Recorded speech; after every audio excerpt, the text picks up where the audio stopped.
What's up, people? I'm Shaggy, the Opinionated Hippie, part two of my Styx album ranking. This is the Tommy Shaw years, the classic lineup, the original classic lineup. I know he leaves and then comes back, but I don't know if they're all together again. No, because I think it's after the amazing drummer John Panazzo passed away. Fantastic drummer. Going to give a shout out to John Panazzo right now. Him and his brother Chuck on bass. The rhythm section of this, I don't think gets as much love as they deserve. Without a doubt, one of the consistent highlights of all of these albums. Yeah, I'm going to rank these albums. And I'm going to dedicate this video and all these Styx videos to a friend of mine, Scott. Met him in 5th grade. We stayed friends. He passed away in almost 20 years ago now. He was a fireman. Literally passed away going into a house to save a family. Literally died a hero. He was a Styx fan his whole life. And I gave him a hard time about it. We went back and forth at each other. I joked a lot about Styx. He joked a lot about my love of BOC. I had to defend BOC. You can be whatever you can be. Let's go, many a time. He had to defend things like First Time, which I'm going to talk about shortly, and other pretty much Dennis DeYoung written songs. But I'm going to be a lot more charitable in this video as I rank these in Scott's honor. I think there are some fantastic moments, but I do think lyrically I have a problem with some of their lyrics. They aren't catchy, and they are catchy, but they like Tommy Shaw and Dennis DeYoung are really good singers, and they're really clear, and they enunciate their lyrics, their words really well. Really melodic, great voices, but for some reason, the melodies they write, the lyrics they write just have never really spoken to me, or at times they kind of bother me. And I want to say, like, Dennis DeYoung to me, and I mean this as a compliment, has a lot of Barry Manilow energy.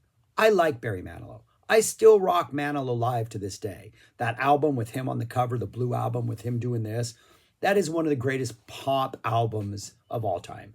Super cheesy, yeah, but Manilow's a showman. He's a cheesy frontman, Broadway type showman. Dennis DeYoung has that energy. I think it's undeniable. He has that energy. And sometimes it's just a little too much for my taste. Tommy Shaw can go back and forth. He can lean into that pop. He can be a little more rock proggy at times. I think he has a healthy balance. Then you got JY, who's just a rocker, who on one of these albums doesn't even get a song, which is quite a shame. But anyways, yeah, let's rank these albums. And then after I'm finished with the actual final batch, the ones that follow the Tommy Shaw era, I will do a master list of all of them. But yeah, that's enough. Let's get on. Oh, and there's a couple hot takes. I apologize. So I do think there's a couple rankings in here that are a lot lower than what other people would rank them, but this is my favorites, not what I think are their bests, if that makes sense. But anyways, yeah, let's get on to number 6. My number 6 is their 9th 1979's Cornerstone. I don't think there's a single song on this album that I like all the way through, except for Boat on the River, which is this nice kind of jaunty, bouncy, serious Tommy Shaw, ballady, folky vibe. I think that's from start to finish the most consistent song on here. There were a lot of really fantastic musical moments. It's just a lot of the songs just lyrically don't engage me, or vocally Dennis DeYoung is doing that Dennis DeYoung thing. Opens up with Lights, which has hardcore Disneyland electrical Main Street Parade keyboard sounds, synth sounds. I think that is something Styx dips into a little too often, is that if you're not familiar with the Disneyland electrical Main Street Parade from like my experience is the 70s and the early 80s. I grew up in Southern California, like less than 30 minutes from Disneyland. Disneyland was just like a theme park. It wasn't this global monopoly that it is today. So we saw the electrical Main Street Parade often, and these keyboard sounds sound like those keyboard sounds. Not a big fan of the song about Take Me to the Lights or whatever, but the funky middle section in this is fantastic.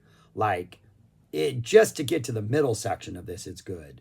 Like, if I could rewrite Styx's history, I would like turn them into a more in-depth prog band where they would maybe have fewer songs on albums, jam them out longer, because almost all of these albums in the Tommy Shaw period, if I don't like the quote unquote song, the middle instrumental section, the proggy element is fantastic. Lights, absolutely fantastic. Why Me? Not a big fan of. It's got that sort of Dennis DeYoung. There's a lot of like motivational type. I recognize the common man struggle type lyrics that don't necessarily come across as, don't quite have the same impact like a Bruce Springsteen or even a John Cougar or even a Bob Seger. And it seems like they're going for that weird angle at times. And it just, there's something about it doesn't connect with me. Why Me? We have a sax solo in here. We don't need a sax. We don't ever need saxophones with Styx. They got two guitar players who play some pretty interesting like solos. They're pretty interesting guitar players. We don't need saxophone. And Dennis DeYoung does this thing where every so often he'll have like a spoken word aside where he'll like say something, and in this one he's like, "Why me? Why me? I don't know, but he does his like almost Boston, New York accent or something like that, East Coast accent. I don't need Dennis DeYoung doing that. Babe is next. I have no problem with Babe. I love the keyboard sound on Babe. It's a cheesy ballad, but I'm okay with Babe. Never Say Never. We got some random French lyrics for some reason. Just doesn't really, I don't like the chorus. Never, never, never say never. And then some French thrown in there for some reason. And then we get Boat on the River, which I love. Absolutely love Boat on the River. Great acoustic energy. Great. The strumming pattern on this is fantastic. Borrowed Time opens up the second half of the album. A nice keyboard intro, kind of a nice, slightly proggy, rocky intro. But then Dennis DeYoung comes in and he's like, he goes, yeah, don't look now, but here come the 80s. I'm like, man, don't announce that the 80s are coming. It wasn't good for anybody. We don't need to be reminded. And then there's this part where they go, yes, no, and they go back and forth. There's just a lot of little lyrical vocal things in here that they bother me for some reason. Then we get First Time, sort of a Dennis DeYoung ballady, soft rock number that I think is, up to this point in their career, the second worst thing they've ever done after Plexiglass Toilet, a hidden track on an earlier album. I don't like First Time. I think First Time is a horrible, horrible song. We get a nice J.Y. Young rocker in Eddie, though the line, "You're a bootlegger son," I don't know. I think that's silly. I don't know why they're writing about bootleggers. Really cool last 30 seconds that is a fake ending for some weird reason. And then Love in the Midnight, another acoustic ballad into a big chorus. It is a really cool, awesome middle section again, surrounded by songs that lyrics and vocals that kind of just don't do anything for me. So it's an inconsistent album. We don't need a saxophone. The rhythm section is always fantastic. There's some great proggy middle sections, but for the most part, I think it's just their weakest in the Tommy Shaw era, easily. Yeah, I Like Kilroy Was Here. It's going to be much higher on the list than anybody expects. On to number 5, which is not Kilroy Was Here.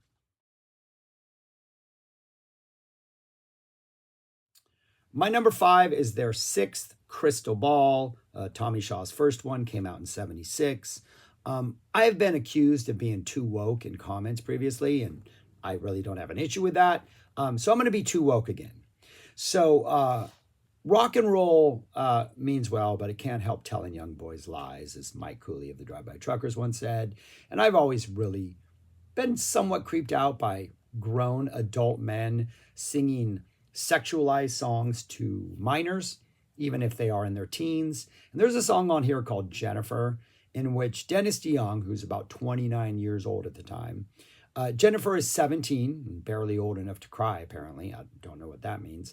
And I think it's the chorus. The chorus literally says, "A child in her father's eyes, a woman every night," which is just creepy AF. Like, if you want to sing about a 17-year-old and acknowledge that she's a woman every night and that she might have a problem pleasing you, I think that's another one of the lines. Don't previously, before that, acknowledge that both her father and her mother see her as a children. Reminds me of a scene in Community. I don't know if anybody watches Community. It's in the Rolling the Dice episode, and in one of the timelines, Annie and Jeff kiss, and then Annie pulls back and goes, "Oh, something you said reminded me of what my father used to say." And Jeff's like, cut it on the father talk if I'm going to kiss somebody that's like 20 years younger than me. So I don't know. This song kind of creeps me out and kind of puts a bad pall on this album. Other than that, this is another album where I think a lot of the lyrics are just kind of, but musically it's pretty cool. Crystal Ball is on here, the song that Tommy came to the band with and played it. One of his best things. Fantastic song. Home run. Deserves to be the title track. Absolutely love that song. The opening song, Put Me On, has a really nice kind of proggy rock opening. And the actual song musically is actually pretty cool. But the lyrics feel like a theater show, like a Broadway show. Like we're going to go see a Broadway play about rock and rollers. It's like, put me on, I'm your brand new record album. There's a line where they say, so you hear the synthesizers play, and then guess what happens? The synthesizers play. Like, it's just, I don't know. It's a fun song. The drum bass energy is absolutely fantastic. There's this awesome sort of light, floaty section where they go drift away, drift away. Great harmonies. But it's just the lyrics are like, man, it's just a little too obvious. Mademoiselle, really poppy, really sweet. Hit and miss with this. I kind of like this, but it's a little too saccharine at times, though there's some really nice melodies in here. Then we get Jennifer, then we get Crystal Ball to end side A, the first half, on a home run. Side 2 opens up with like this nice rock number called Shoes. Kind of a bluesy Southern rock vibe at times, some nice slide action in there, some great solos, kind of a generic song, but the band brings it musically and kind of saves the song for me. This Old Man kind of reminds me of Bring It On the Heartache by Heartbreak, Bring It On by Def Leppard. That just kind of that guitar type leaning in action, that sort of hard rock, slightly ballady vibe. Kind of works for me at times, but then goes on a little bit. I don't know. Becomes a little too much ballady for a while. Okay with it. And then Claire de Lune into Ballerina. So Dennis quotes or does a little solo version of Claire de Lune by Debussy. And then it goes into a song called Ballerina, which I don't really like. But the end of this has absolutely epic trading guitar solos with Shaw and Young that are absolutely fantastic. Like the end of this song, it's pretty sick and kind of almost worth sitting through the first part of it. So I'm hit and miss on this album, but Jennifer kind of knocks it down a slot or two just because, I don't know, grown adults sexualizing. I spent 30 years of my life in education and teaching kids of all ages. And it's just weird when teenagers are sexualized for me. But anyways, that's just a personal thing. Being too woke. But those are my thoughts on number 5, Crystal Ball. On to number 4, which, yeah, it's also not Kilroy Was Here. Yeah, shocker. My number 4 is their 8th, Pieces of 8.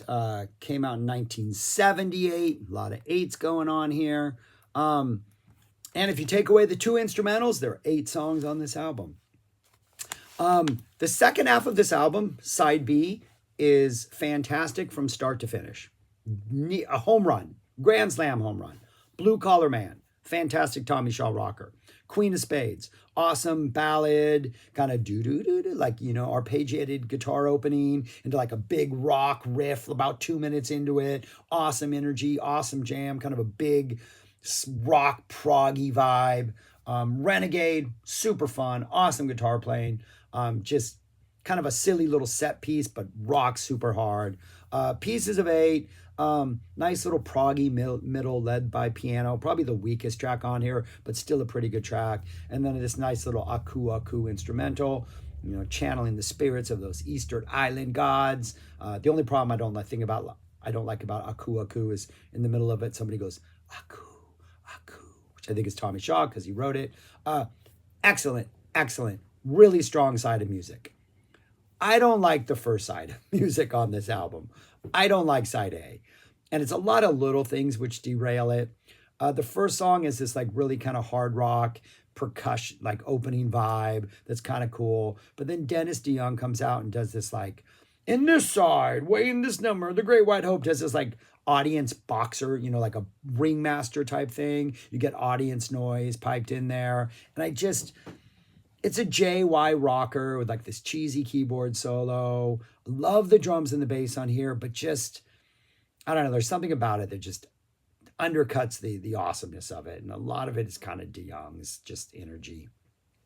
I'm Okay, I Don't Like has this cheesy cheerleader intro. Love the bass playing on here. But it has one of those motivational, hey, we're going to be okay, let's rally together type lyrical things that I just, for some reason, doesn't work with me for DeYoung. I don't know why. Great melodies, great guitar break in the middle of this. They kind of hit the logical song sort of, they taught me one thing, but life's really like this thing vibe before Supertramp did. But I don't know. The song itself doesn't work for me.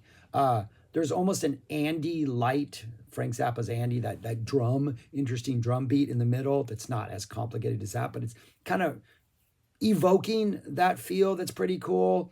There's a gospel and little gospel vibe at the end that I don't like. So again, there's bits and pieces in this song that are okay, or if not great, but then the rest of it just, I don't know, it's too inconsistent. Sing for the Day, I don't really like. I do like the line, ageless and timeless is Dorian Gray. A nice little Tommy Shaw ballad melody here, but it just doesn't really connect with me. The Message is an instrumental that goes right into the Lords of the Ring, which has this like grand, all hail to the Lords of the Ring, to the magic and mystery they bring. It's just trying too hard to be like this fantasy prog song, but they're not really committing enough to it. The lyrics are too generic. Were they not aware of the Lord of the Rings? You can't just move an S and make a song work. No Gollum. Don't we have a little like precious action in there to make it a little bit creepier? Yeah. Cool vamp in the middle, some cool synth action. Yeah, it gets proggy and cool in the middle, like a lot of these songs. But just, I don't know. There's a lot of interesting trees in the forest of side A, but the forest itself kind of leaves me and kind of cold. So, but yeah. But the second half of this album, straight banger, man. Yeah, but that's my number 4. Their 8th, Pieces of 8. Oh, and 4 plus 4 times 2 is 8. A lot of 8s in here. All right, on to number 3, which guess what? It is Kilroy Was Here. Number 3 is Kilroy Was Here, the last Tommy Shaw album before he left the band. This is their 11th. One of the first albums I ever got. I was 12, absolutely loved it. One of the first shows I ever saw, went with my friend, and I think they didn't come around until I was 13, right? So they came around later that year, went with Scott and his older brothers to see them. As a preteen or teen, I loved the theatrical aspect of the show. Cold War, the live version of Cold War, where Tommy Shaw does this weird, like,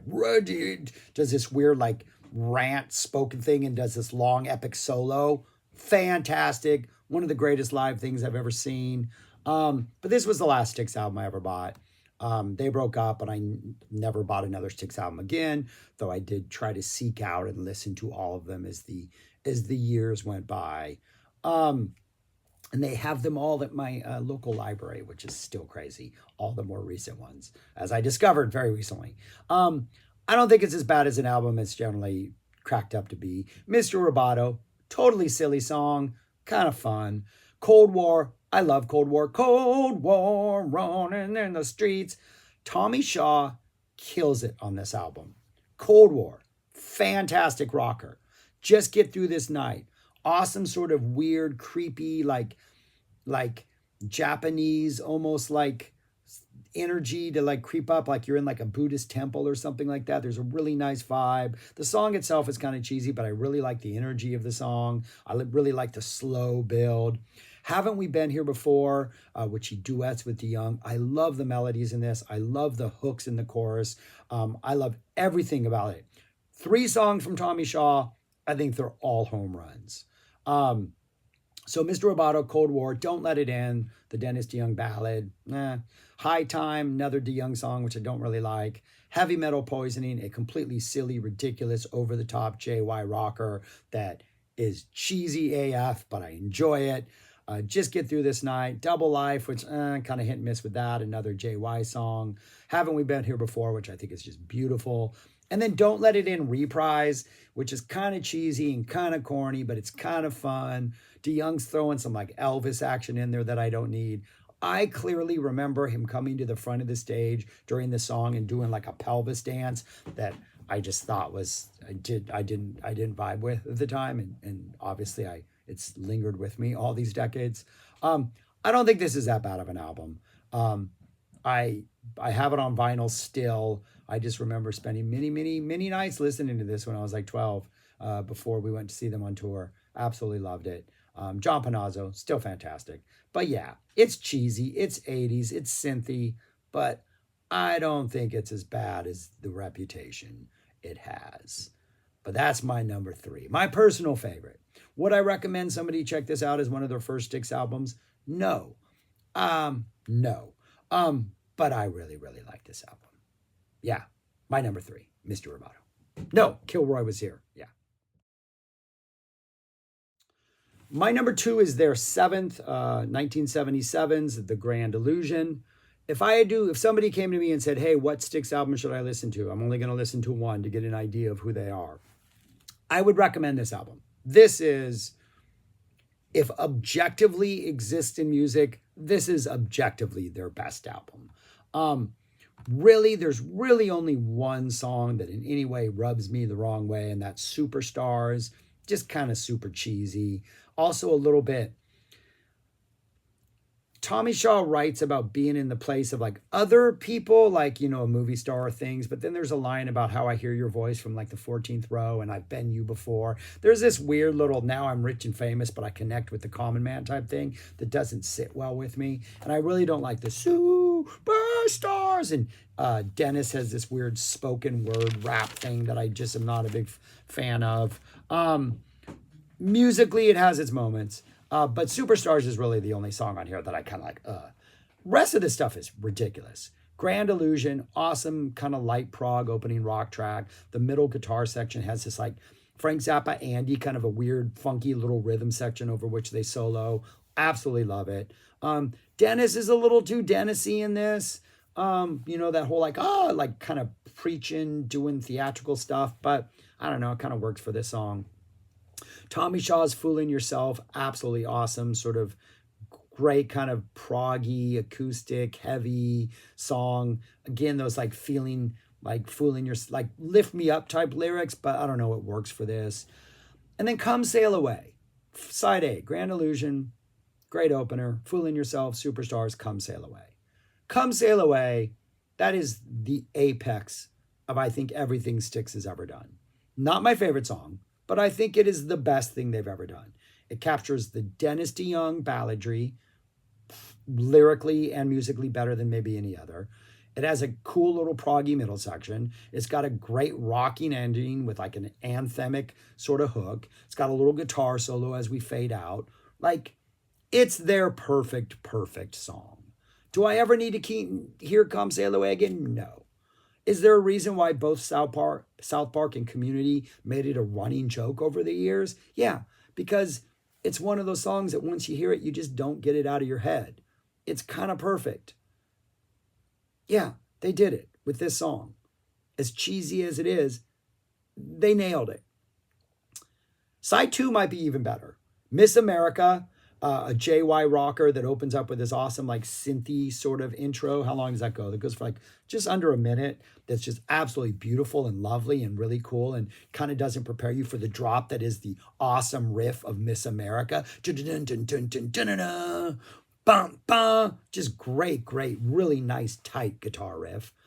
We get Man in the Wilderness, which might be the best song Styx did in the Tommy Shaw era. As far as like my personal favorite. It has this really nice kind of slow burning prog vibe. And then in the middle of it, it goes in this absolutely ridiculously awesome guitar jam. But even if you take out the like heavy electric guitar jam in the middle, I still think the song itself is probably the best thing Styx has done in this so far in their career, if maybe not ever. Like to me, Man in the Wilderness might be my all-time favorite Styx song.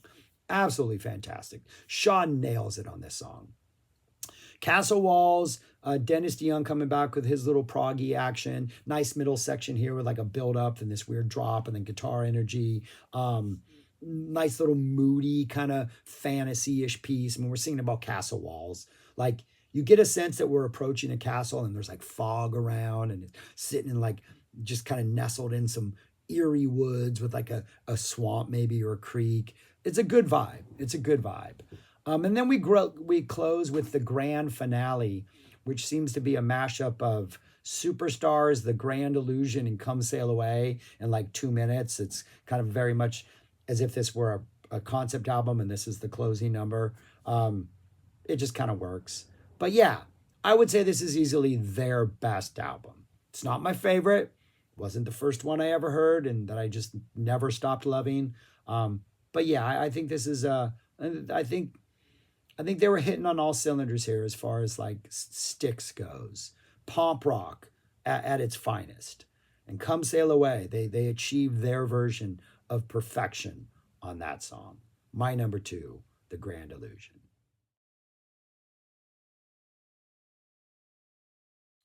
And my number 1 album from Styx is Paradise Theater. It came out in 1981. This is their 10th. First Styx album I ever bought. Absolutely love it still to this day. It is the one, if I'm in the mood to listen to Styx, I go to this album. Opens up with 80, 1928, which is essentially like a short version of the Best of Times. But it kind of sets up this narrative that we're at this theater and it's the last night. We're going to try to save paradise. And that goes right into Rockin' the Paradise.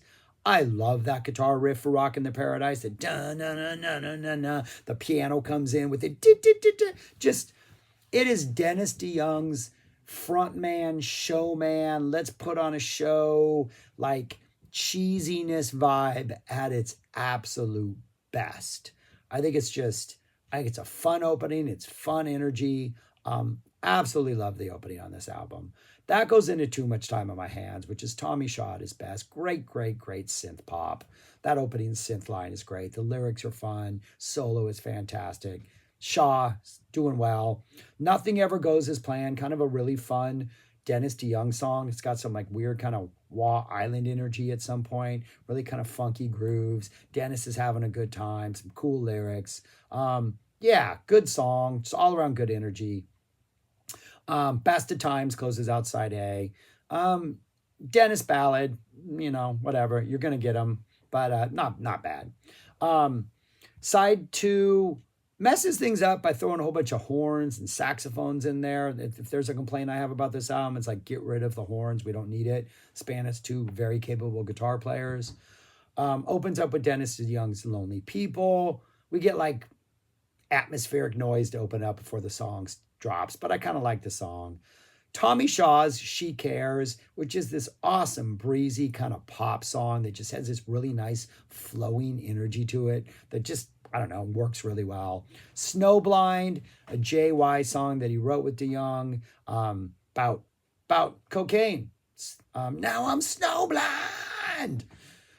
Great guitar energy in here. Great like slow to heavy type vibe. Kind of ominous in the beginning. Mirror, mirror. The taking the mirror idea from Snow White and making it about cocaine. Genius. Did anybody else do that?